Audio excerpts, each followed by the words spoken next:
Nope.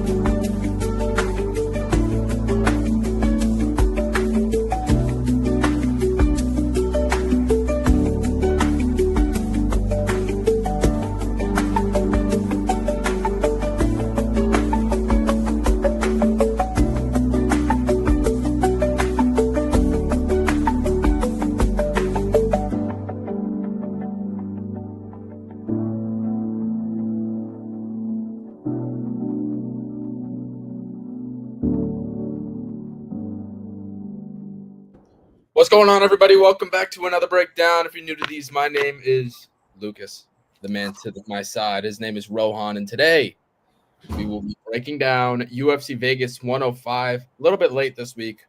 I was pretty busy earlier in the week, but we made it happen. Thursday, we're going to break this card down. It is a shit card, but hey, we're going to do it anyways. Rohan, how you doing? I'm doing well, man. Enjoying the nice weather out here. Obviously, sitting outside. I hope that it lasts today and that no sound effects influence me having to go inside. But anyways, enjoying school out here. You know, the semester's flying by, but I'm excited. There's some decent spots on this card. Overall, it's not the best, but you know, some fights sticking out. How about you? How you doing, bro? You know, I'm good. I'm honestly more excited for PFL tonight than this. True, there is PFL tonight. This card is horrible. Although there is one fight, Torres-Finney. I'm looking forward to it. It's going to be a lot of people. That's the people's main event, I think. Torres-Finney versus Robert Valentin. That is the people's main event. I think it's opening up the main card as well. Shout out to everybody getting in here. We appreciate you. And I don't really have anything else to say. Let's just start. I'm going to pull up the Tapology and we'll get going. Yeah, I don't know why PFL is happening on a Thursday. Very weird. But hey, I'll take it, man. I'm not complaining. I like it. I like that. They just announced Gervante's rematch with that dude. He drew it. Oh, what's his name again? I forgot. I didn't even watch the Lamont Roach. Lamont. Roach clearly won the fight. Yeah, I thought everybody said, even the non-biased opinion was that he won. So I mean, that's not a good sign for Gervonta. But I'm not into the boxing scene at all these days, bro. Like, my favorite boxer is Lomachenko. But whenever he's the GOAT, bro. I remember when he beat fucking Cambose's ass. That was so nice. So nice. All right, let's go. We're here. Let's talk. UFC Vegas 105. Hold on, let me go and do not disturb. Get notifications. Okay, here we go. Loma Luke Boom. Like, what are we doing, bro? Nunes is a loss away from being a 500 MMA fighter. That's kind of hilarious. What is this line? Let me see. What is it now? Is it bigger than it was? Because I saw her at like minus 700. No way. She's at. That's fucking. That's 800. Jesus Christ.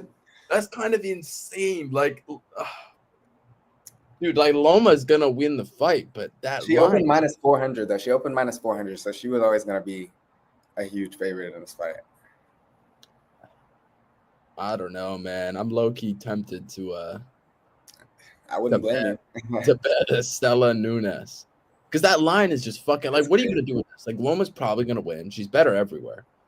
But what are you going to fucking do with that line? I mean, this injury, Nunes versus Dudakova. Oh, my God. Yeah, oh, my God. I didn't want to see that. That was so sad, man. Jesus Christ. She's got like the tail of the tape she has. Like, she has a 3-inch height advantage, 4.5-inch reach advantage, almost 5.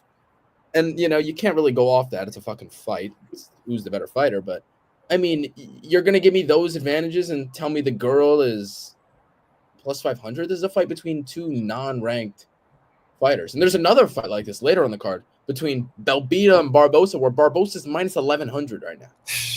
Like, that's just these are unranked women's fighters.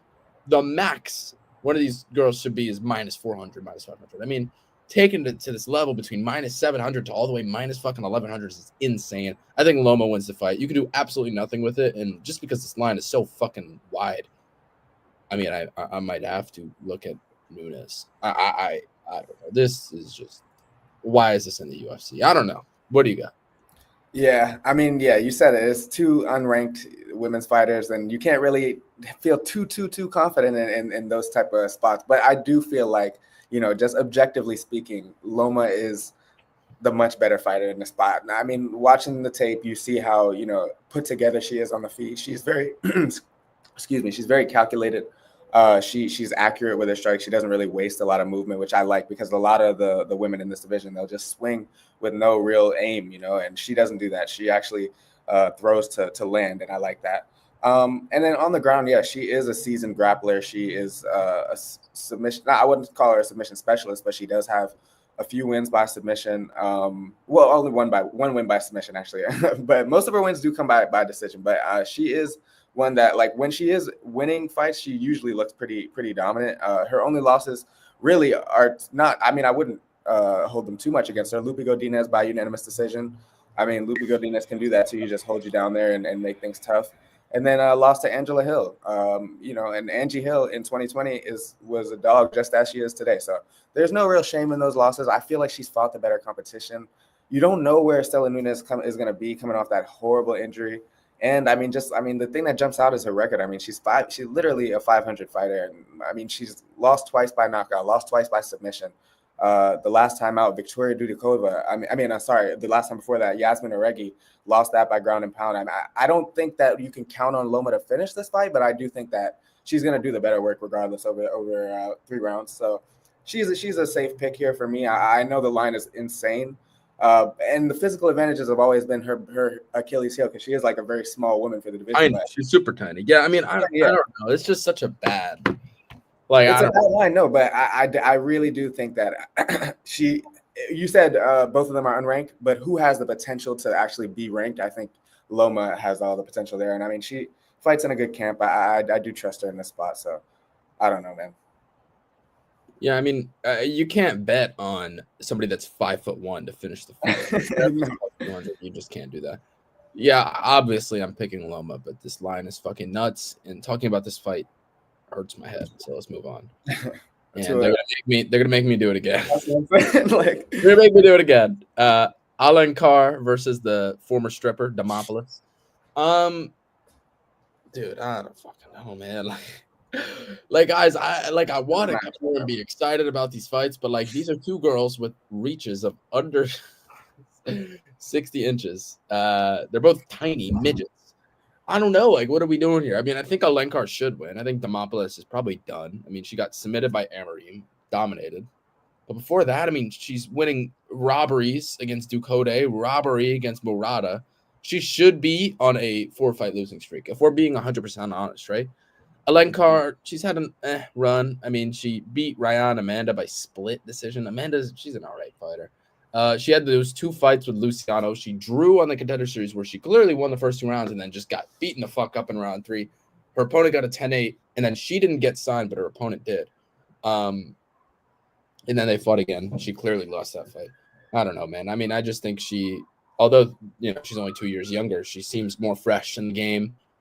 I think Alencar should win. I mean, what's the line? I think it's dead even, though. Yeah, I don't think that's bad. I think she should probably be around minus 150, just because Demopoulos, I mean, those 2 wins they shouldn't have happened. 2 robbery wins.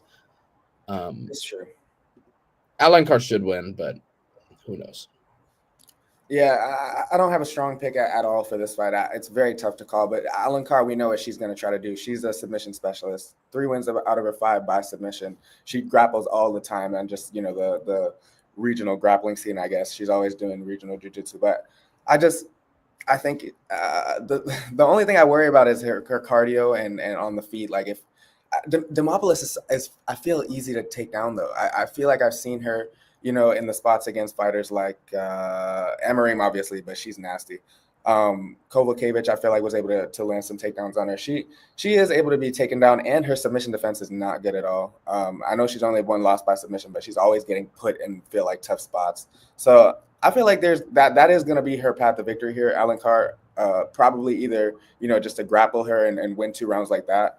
But yeah, I mean, Demopoulos, she's whatever on the feet. I mean, she just throws basic, generic 1-2 combos and usually puts pressure on her opponents early. So, I mean, the optics, I feel like a lot of the time she does a good job of making the judges think that she's winning fights, even though she's not landing clean strikes and she doesn't have a lot of power. Only one win by knockout. Yeah, I think this is a whatever fight. But if I had to choose, I'd probably go with I'm on the other side. I'm going to go Demopoulos just because I feel like maybe the cardio holds up. She gets another robbery decision. And if she's not getting submitted, she only has one loss by submission. So if the submission doesn't come, I feel like she might have a better chance later. So I'm on the other side, but no confidence whatsoever. I do not care about this fight. Yeah. Fuck this fucking shitty ass fight. This move. I don't care.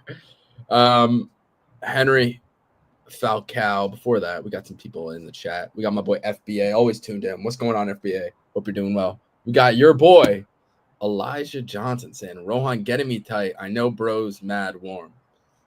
I am very warm, bro. I'm so happy to be here enjoying this beautiful sunshine. I would turn the camera, but I feel like I do that too much. And there's no, lawn mowing going on. There's nothing like that. So I'm enjoying it right now. I'm chilling. And then our moderator saying, bro's warm as hell. Yeah, you're like, Hey, man, you saying it's not even that bad in Syracuse, though? No, it's not. It's what, like 60 degrees right now? It's actually not. It's a little muggy, but, it's fine. It's all right. Okay, next fight, Victor Henry, Pedro Falcao. I'll probably get a bet Falcao here just because in 2025, I don't think a 38-year-old should be, what is he? Does he come down a little bit? How big of a favorite is he? I was surprised by that line. Minus 200, like I don't think so. Falcao took one fight in the UFC, came on short notice against Victor Hugo and put up a fight, real fight, won a round. Yeah, I'm probably going to bet Falcao, and I might pick him outright. I think all of the finishing potential is on the Falcao sides. Henry, he's just going to jab you, leg kick you, volume you. But Falcao's going to be coming forward, man, and he's going to be throwing bombs.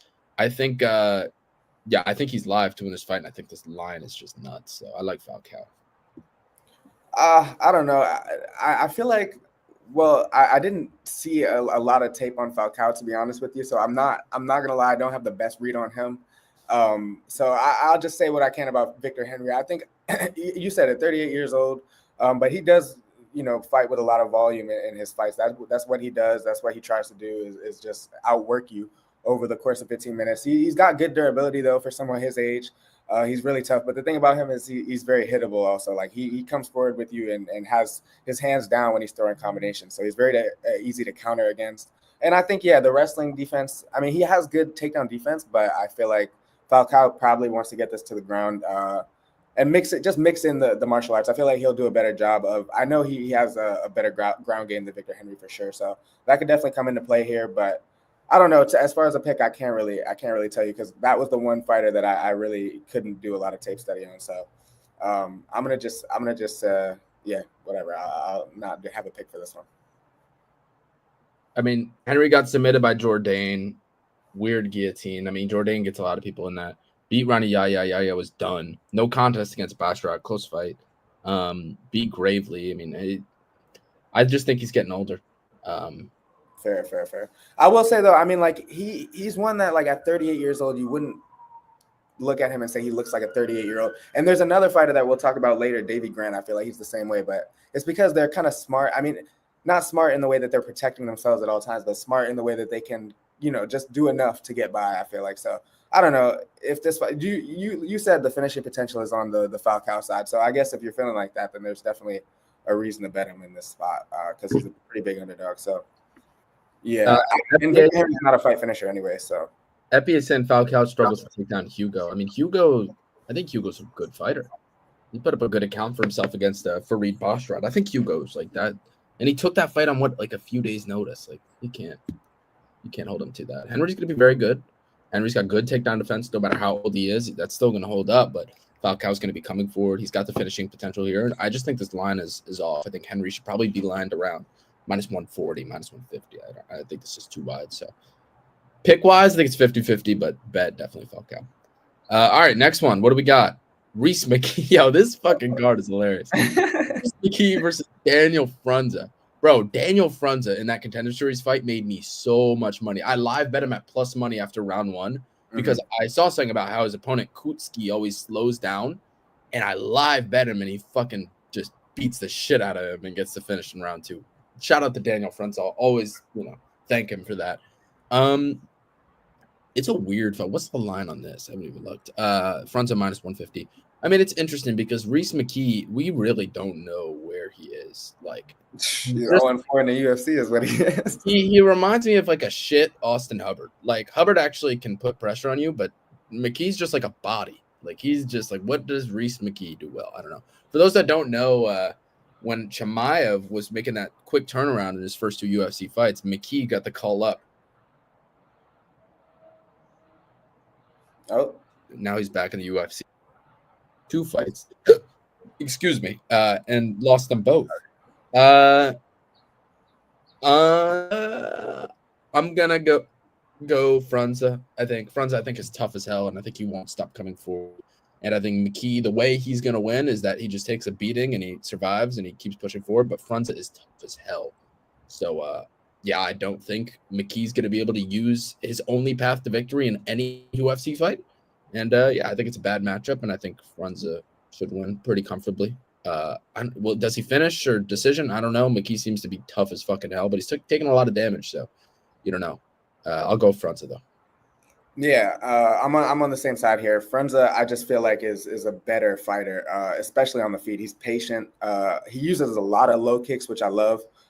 He does like lean back when he throws sometimes with his hands, but that's fine. Like he does have solid boxing.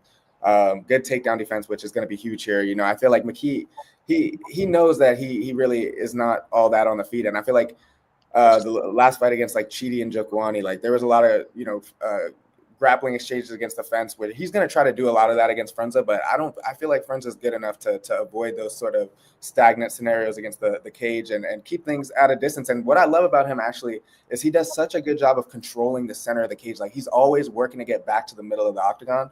And against somebody like Reese McKee, who's always, kind of just fine to give up the back foot and just be on the defense, I feel like that's a good spot for Frunza. So a lot more damage, I think, for him in this fight.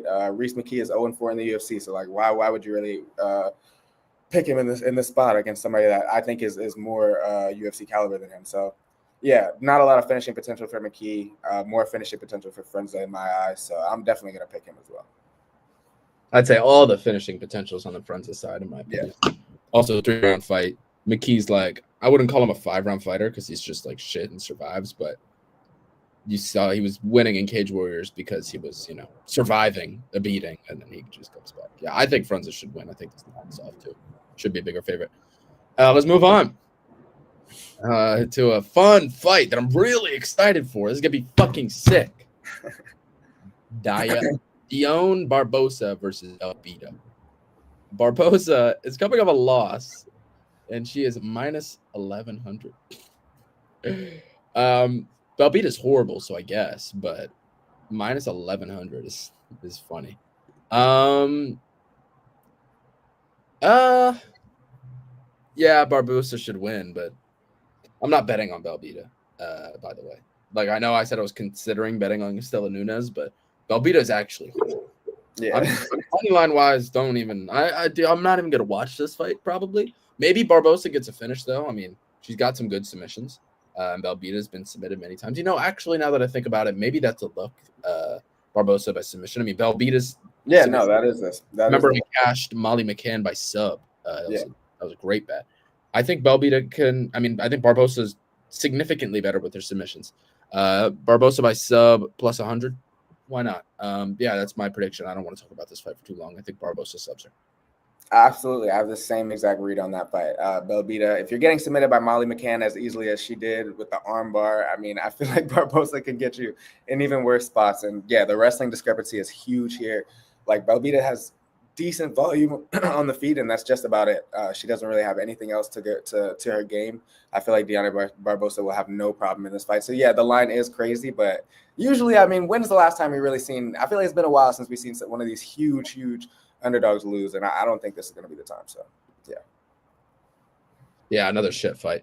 After this one, we should be back to some bangers. We got FBA in the chat saying Reese the punching bag McKee. He is a punching bag. Oh my god, that's all he does. His face is just there to be hit.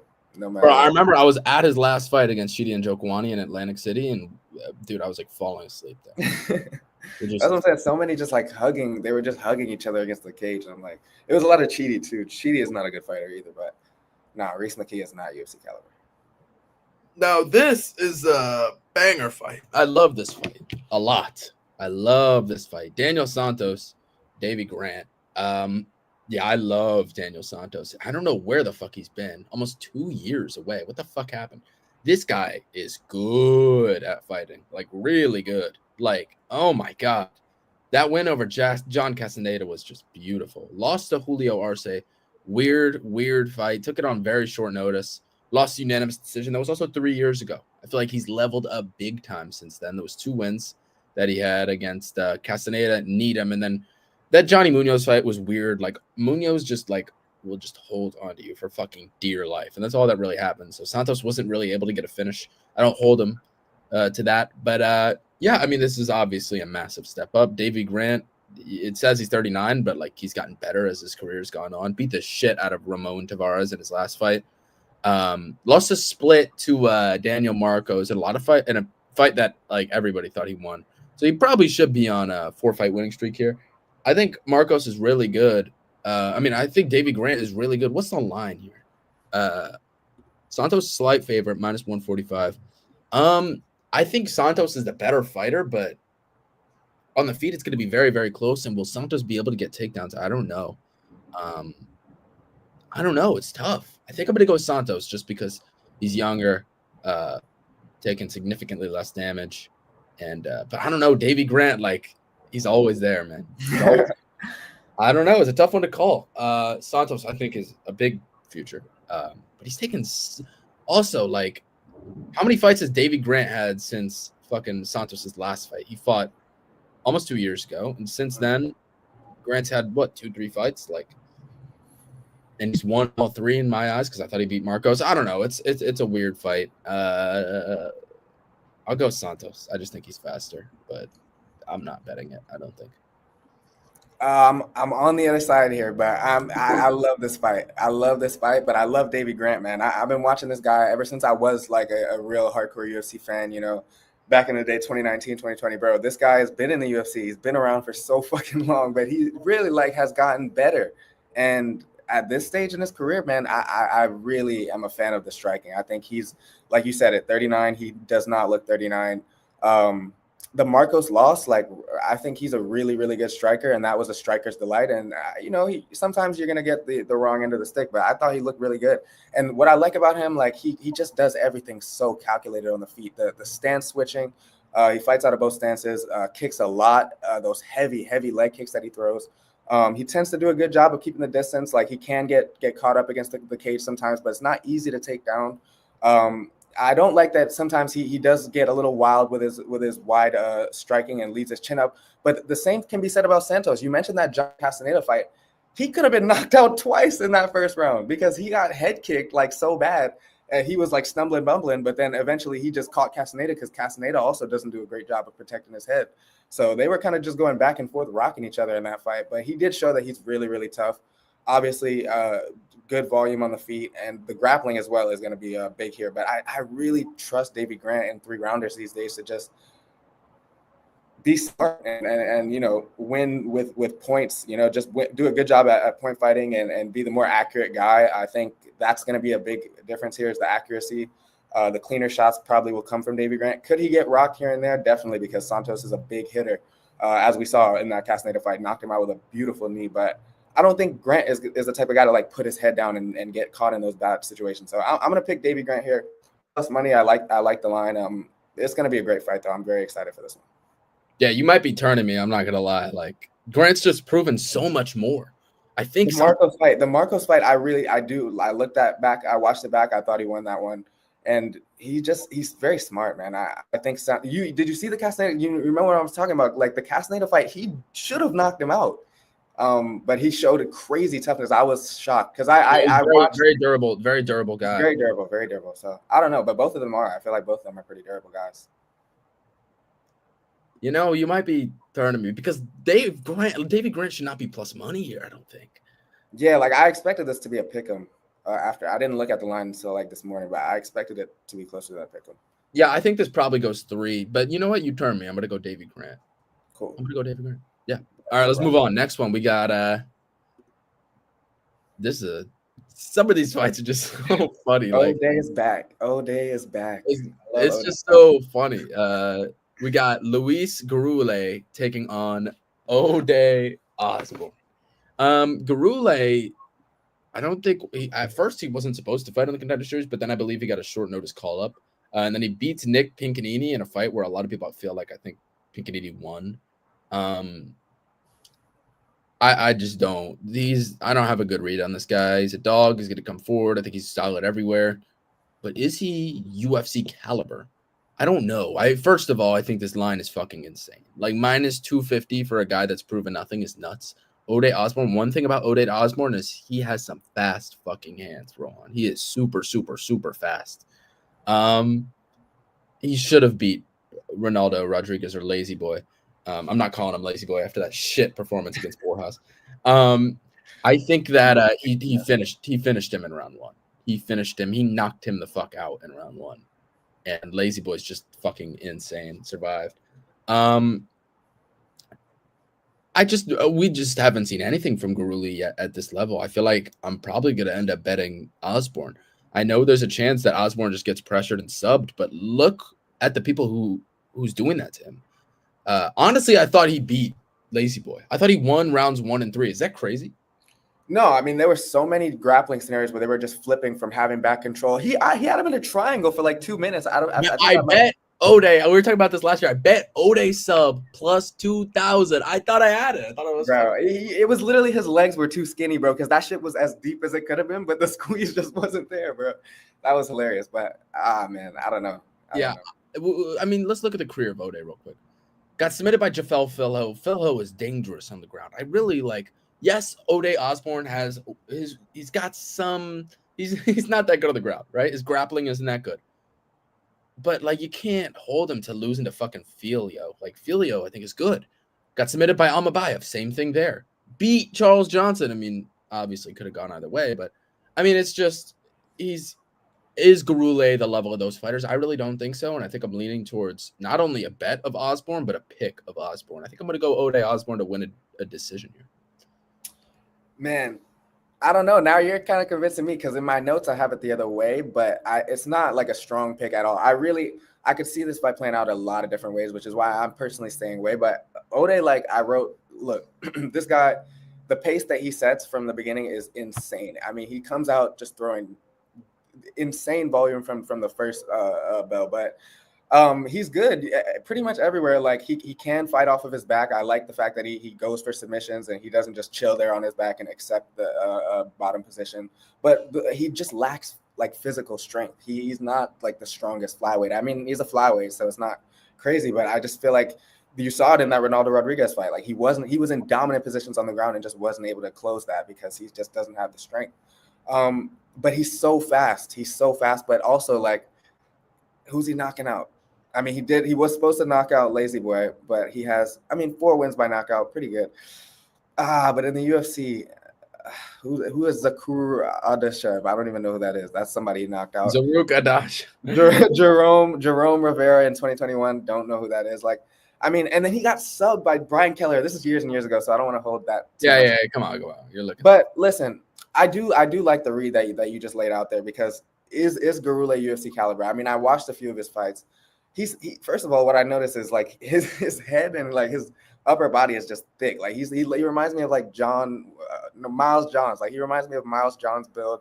He has decent striking defense. Like he actually is pretty patient on the feet. He waits and doesn't spam shots like an O'Day Osborne would. So I don't know. It's going to be a weird matchup stylistically on the feet for that reason alone. But I think he keeps the forward pressure on his opponents. Like he really does come forward, but he's pretty smart about it. Like he doesn't put his head just out there to be hit. But the lack of volume, and you touched on that, that's what really scares me. And you know how I see this fight playing out? I really do. And that's why I'm going to stick with my pick, Garule. But I see it playing out like O'Day, again, like puts on a crazy pace in round one, hurts him probably, and just isn't able to finish him because this guy is tough to finish. I mean, Garule is what is he? He's undefeated. Yeah, he's undefeated. And so I don't know. I think he should have lost his last fight against Pincinini, but he did take that fight on short notice. So I don't really think about that fight. It was a really good fight. but I don't really think about it. Pinchinini, very high level wrestler, but had some success in the striking as well. Honestly, I'm gonna stick to my guns here. I'm gonna go Ode. Are you okay? Something just like in my eye. I don't know. It's starting to get a little windy as I'm doing my eye, boy. but I'm sticking with my. I do see 100% where you're coming from. I'm low key. You're tempting me to. I mean, just because of the line, you're kind of tempting me to pick or to bet on Ode at least. But as far as a pick, I do see kind of a similar fight where he just loses control after round one, starts to slow down, and Garule starts to grow. I feel like he is somebody that kind of grows into the fight, makes his reads, and yeah, I like him here, but not too confident. Sorry. Bless you. Yeah, I think Ode's gonna win outright. I'm definitely gonna bet on him. We're on different sides here, but let's go Ode. Fuck you. Next, we've got the fight of the fucking year, kicking off the main card.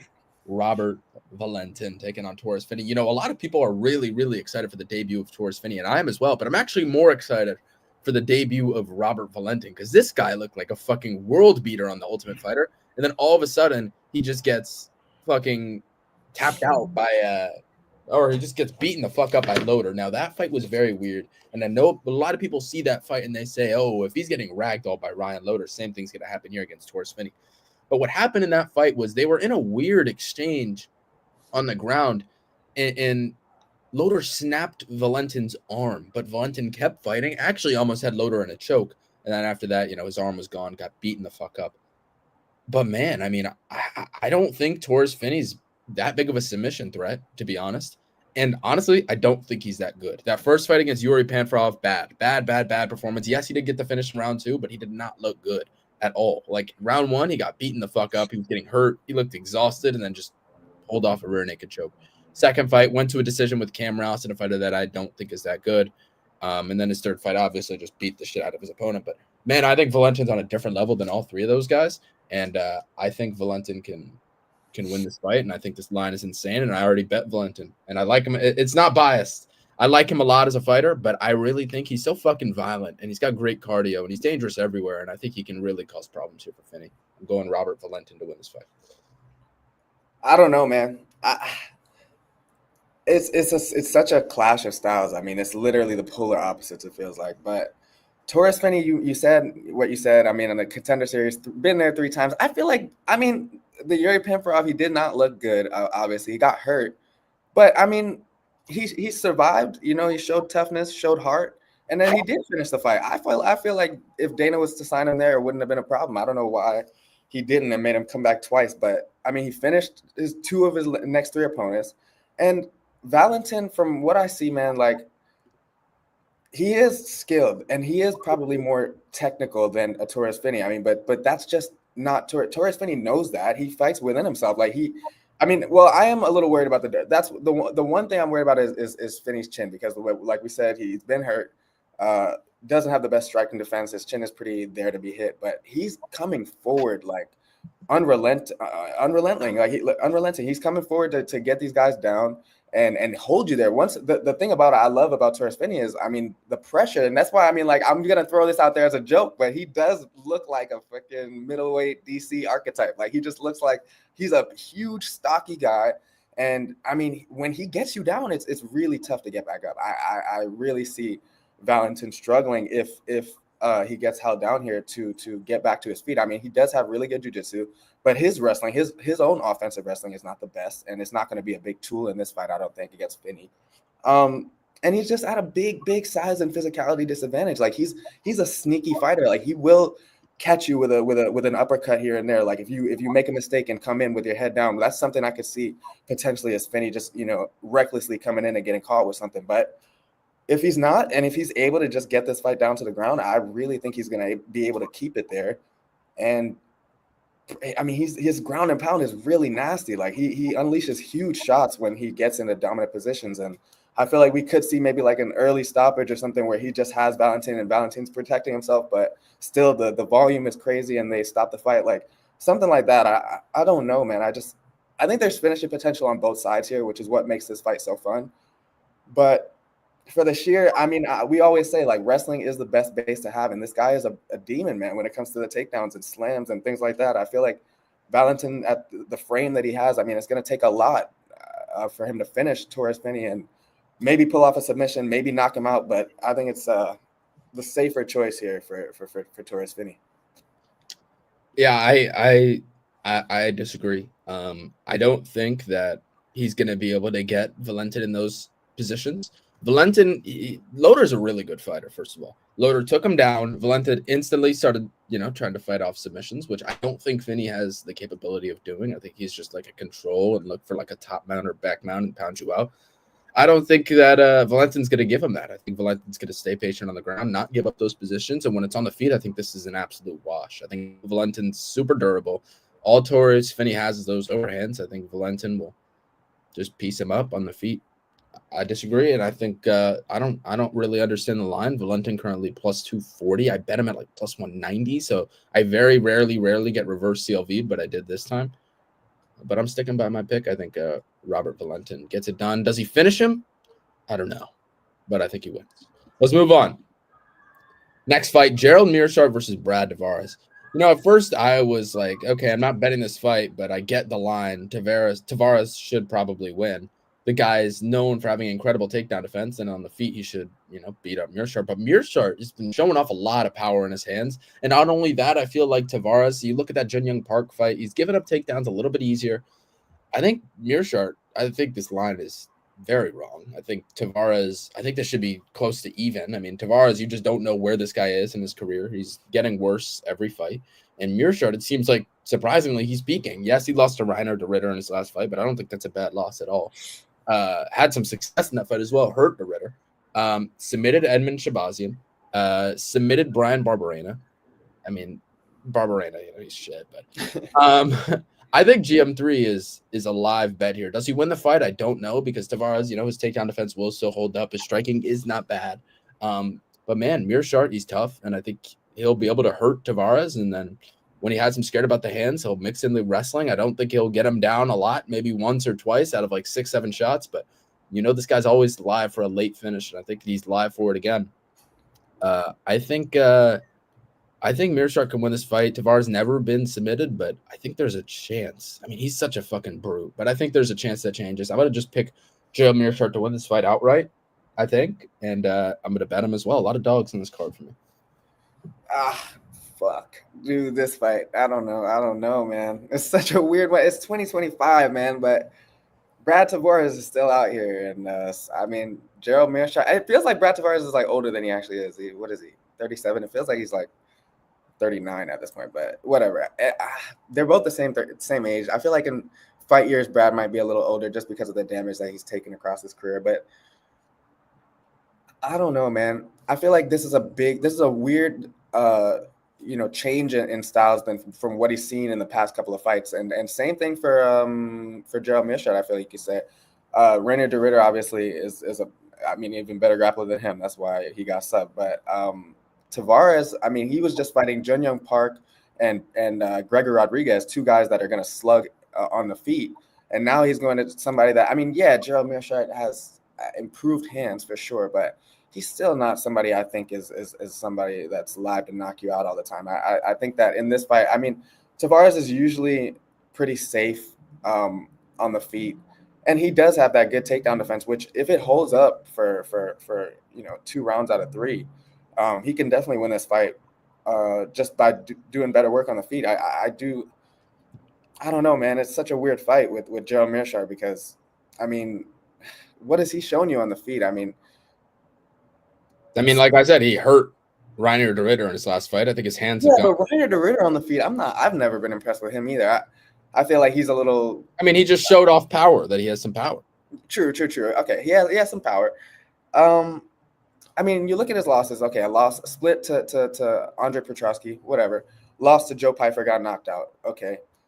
Sub Bruno Silva, lost to Christoph Jocko by unanimous decision, and then the Hamzat loss back in 20. He's been around, man. Meerschaert's been around. He's seen a lot of different styles, but at this point, I feel like he's going to need to get this fight to the ground, and Tavares is usually good enough to keep it standing for the majority of the fight. In my eyes, that's just how I feel like his path to victory is. So I think, in my opinion, the safer choice is Brad Tavares. I can't believe I'm saying that in 2025, but they are the same age, and Brad, I mean, I feel like, there's not really a safe choice in this fight. There is not a safe choice.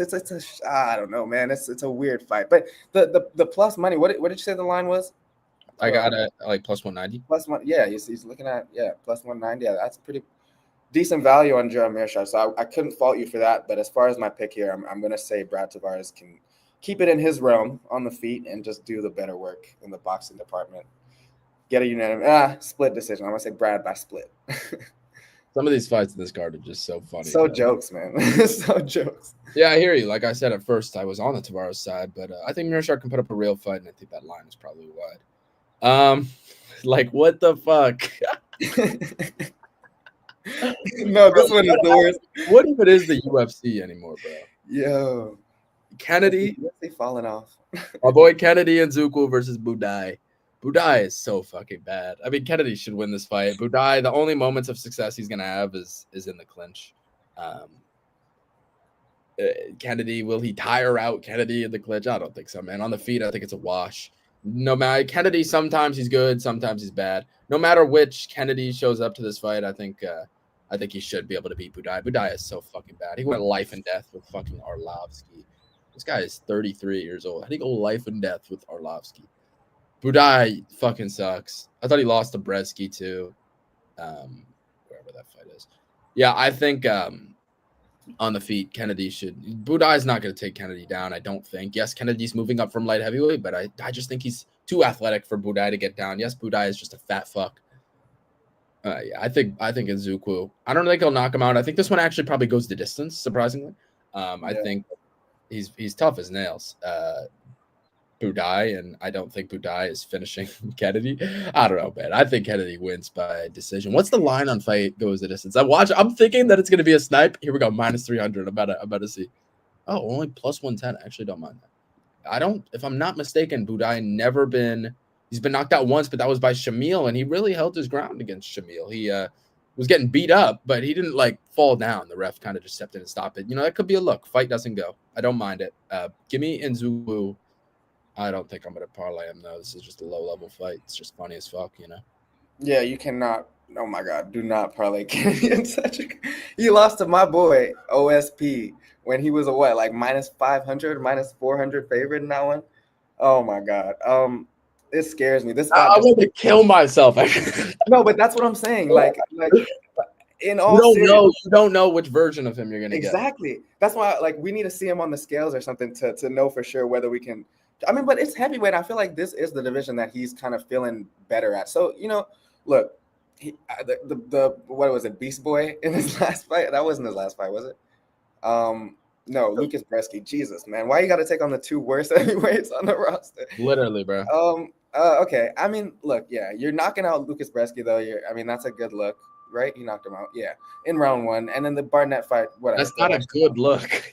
It's not a good look, but at least you did what he was supposed to do. At least you're handling business. And I feel like on the broadcast, I remember them glazing, saying like, "Oh, Kennedy is feeling so much better. This is his division. This is where he's meant to be." But this is the spot where he actually has to prove that, because Budai is a real heavyweight. Like, this guy is somebody that has been in the division. He's seen guys. No matter how bad he is, he's fat. He's fat, man. He's a real heavyweight. So I worry. Look, I just worry. You can't pick Kennedy with confidence because of what he's done to you in the past when he's been a big favorite like this.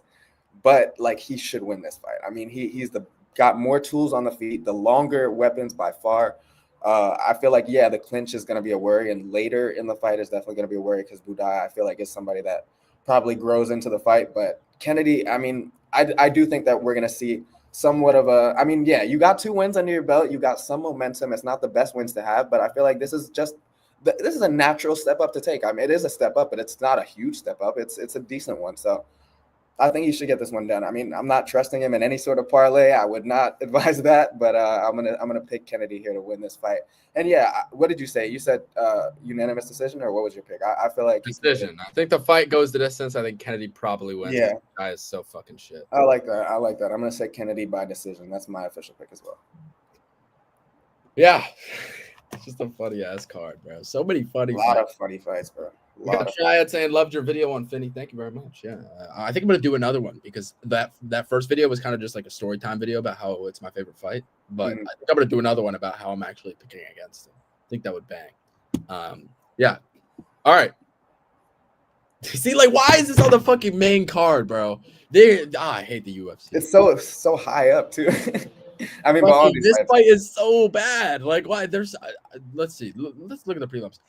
Grant and Santos. Why is that not on the fucking main card? True, Even man. Mamule Osborne, I'm taking that. I'm taking Franz and Falcao. I'm taking all of these fucking fights over Romeus and Chang Ho Lee. Dude, you go first, bro. You go first. Oh Lord. I mean, yeah, this is just it's a funny ass fight because both of these guys are just funny. I mean, first of all, Cortavius Ramius, man, he's just one of the most frantic. Romeus. Romeus, sorry, it's Romeus. I'm not going to mess up with the pronunciation. Come on, man. Romeus, he's a funny guy, man. Like he goes in there and just looks for the kill immediately, just throwing everything, throws caution to the wind, looking for arm bars. I mean, that's his favorite submission. How many arm bars do you have? 1, 2, 3, 4 wins by arm bar. That's definitely his preferred route of victory. But yeah, on the feet, he throws with a lot of volume and he throws crazy strikes, like unpredictable as hell. He throws a lot of head kicks and spinning attacks. Like he has a huge spinning knockout that went viral one time. But man, I mean, like I don't know, man. These road to the UFC guys and Chang Ho Lee, you can't. It feels like they're in the. You really don't know how good they are. That's what I'm saying. It's like they're in their own tier, and it's like they prove themselves, but it's only against each other. And it's like, okay, once they actually get to the UFC, like okay, you fought Long Zhao, another road to the UFC guy, whatever. But before that, I mean, what? It's only the same talent. So this is this first step up. He's supposed to. He calls himself. I did some research. He calls himself Habib. Like he calls himself the Korean Habib, and he is going to be somebody that tries to wrestle you. Yeah, every single one of his victories have come from ground and pound. He's trying to get. No way this bum is calling himself. No, but literally every single one. Look, he has a key lock submission win in 2017, but every other win since then has been either by unanimous decision from him just holding his opponents down or ground and pound against these guys that I'm assuming are just not good at defending themselves. So I don't know. What is the line on this dumb fight? Okay, it's pretty close. It's pretty close to pick him here, but slight favorite Chang Ho Lee. You know what? I'm gonna pick Cortavius Romeus. Sorry, I'm gonna pick Cortavius Romeus. I think he can do the better work on the feet for sure. And if it goes to the ground, like this guy is gonna force a lot of scrambles. He's not gonna be the one that's just accepting position on the ground. I do think that he's frantic enough and has a crazy ass pace to be able to just keep the fight flowing and somehow get back to the feet and get back to a good position. So I'll trust him to win 2 out of 3 rounds here. Cortavius Romeus is gonna be my pick. But yeah, another just what are we doing? What are we doing on the third fight of the card? What are we doing? It's just the UFC being lazy. Like, what the fuck is this fight? So bad. So fucking bad. I don't know. I really I don't know. I honestly have no fucking clue. Like usually I'll let you go first and I've like concluded, okay, I have no fucking I guess like I literally think this should be -110. And Romeus plus 115, like do I bet it? No. Why not? I feel like he's way better on the feet from what I can tell. That's the only thing I'm sure of. And he's not good at all. But Chang Ho Lee doesn't throw on the feet. He's just trying to get the fights to the ground. Whoever's plus money here is probably good value. Probably a little bit of value. I don't know. I can't give you guys a pick. I literally have no idea who's gonna win. I have no fucking clue. There's a lot of those type of fights, man. I'm going to not watch this fight. I usually say that about women's fights. I'm gonna go. What should I go do when Cortavius Chang Ho's on? What activity? I don't know. Cook yourself a good meal, man. For the 2. I don't know. Do something. Anything else. Go get a fish fillet from. That sounds good. Make some food. I'm on my healthy shit. I'm eating salad, eggs, and steak. Yes, sir. Hey, that's a great diet. That's a great diet. I'm trying to fix it because when we were when I visited you over there, I was eating a lot of shit. No. Hey, bro, but that's all they get you at the tennis, man. They get me taxing like crazy, man. They get you. Owen and I went to this tennis event. It was fucking beautiful, amazing, near like Palm Springs in California. And dude, oh my god, I was buying like 3 meals. We were there for like the whole day, and I'd buy like 3-4 meals and like a bunch of drinks, and it would fucking come down to what, like $200. You can't say, "Oh, I gained so much weight from this trip." I literally probably put on 15 pounds from that. But we're trying to. That was a good time, though. Good time. It was a great time. All right, let's move on. Co-main event. Okay, finally a fight where yeah, fun. Joe Anderson Brito versus Pat Sabatini. It's interesting. This is a very interesting fight because when I first looked at this fight, I was like, okay, yeah, Brito, even at juice, I might bet him because, we've seen Sabatini have really bad chin, and we've seen we've seen Brito taken down. We saw Jonathan Pierce was like kind of ragdolling him, and then Brito just gets up and submits him. I don't think he's going to be able to do that to Sabatini. It's weird. It's a weird fight. I don't think Sabatini is able to finish Brito, to be 100% honest. I think Brito is very tough, and I think he'll hang in there, and I don't think he'll get submitted as well. I think he's just like a brute, and I don't think Sabatini is going to be able to do what he did to like a Jonathan Pierce, for example. So I think Brito still does win just because I think all the finishing upsides here, and whenever they're on the feet, it's going to be Brito's going to be live for a knockout. He hits fucking insanely hard. And Sabatini, we saw him get front kicked by Damon Jackson. Whatever the fuck that is. I'm curious is, DraftKings usually have these double chance lines. I don't usually put these out in my Discord because you can't track them on BetMMA.tips, the site I use to track my bets. But like, I might just personally bet this. I'm curious what I can get that at. I'm talking about Brito to win by knockout or Sabatini to win by decision. What's that double chance line? It's probably, watch it be juiced, but let's see. Winning method. Hello, phone stopped working. No. Well, let me see. Is it on Fight Us? No, it's probably not. To be honest, it's probably just on DraftKings. Hold on a sec. I got it.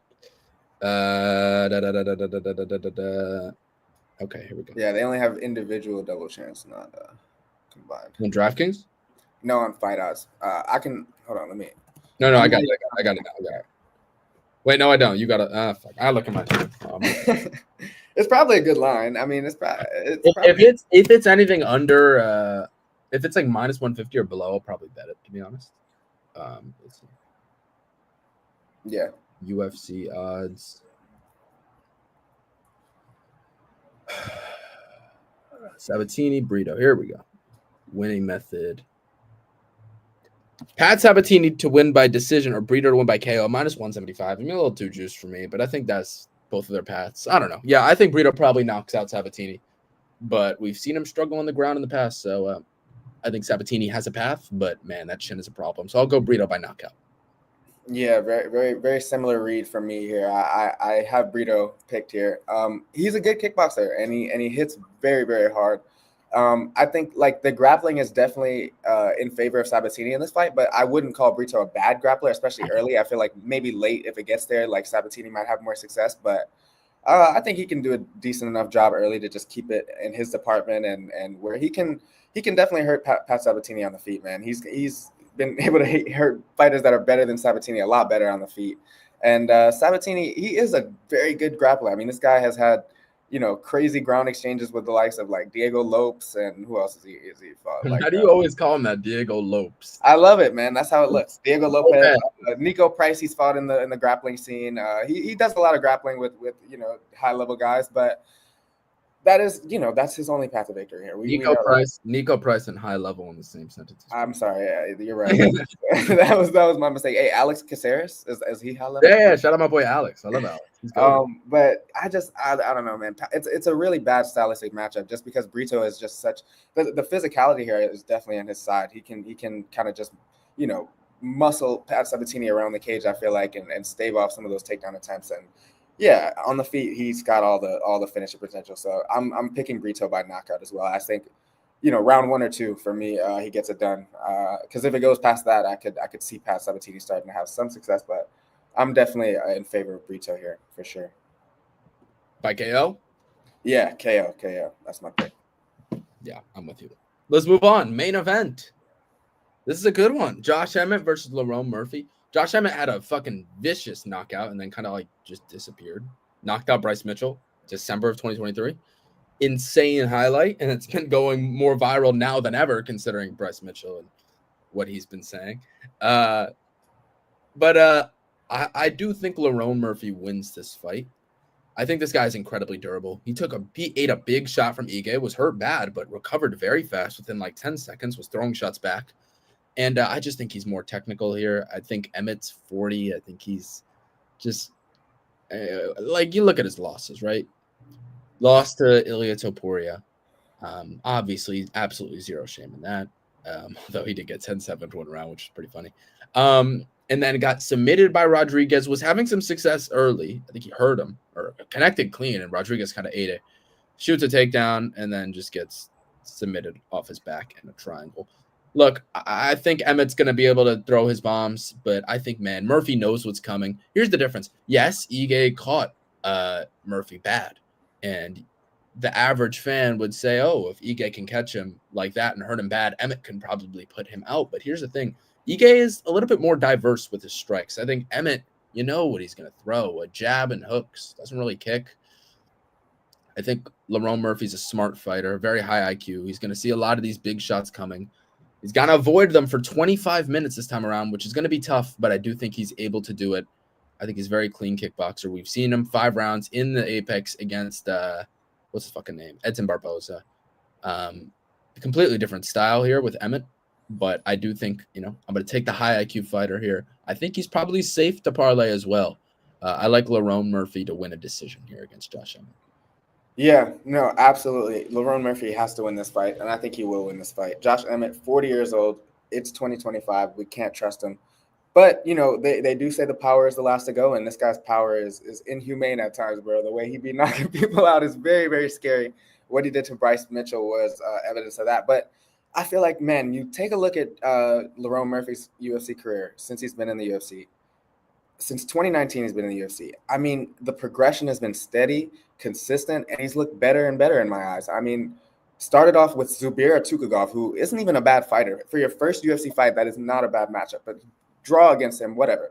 Goes on to beat Ricardo Ramos, then Douglas Da Silva Andrade, then Makwan Amirkhani. Okay, slow progression. Then we take a step up slight to Gabriel Santos, then Josh Kulabau, then Edson Barboza. Did he get hurt in that fight? Did he get hurt in the Ige fight? Maybe, yeah. But he looked good. He survived and then ended up winning easily. And I think this is just the perfect natural step up to take. Josh Emmett is somebody that's very, very dangerous through however long the fight lasts, because, as long as he's there and able to throw those bombs, you have to be on high alert.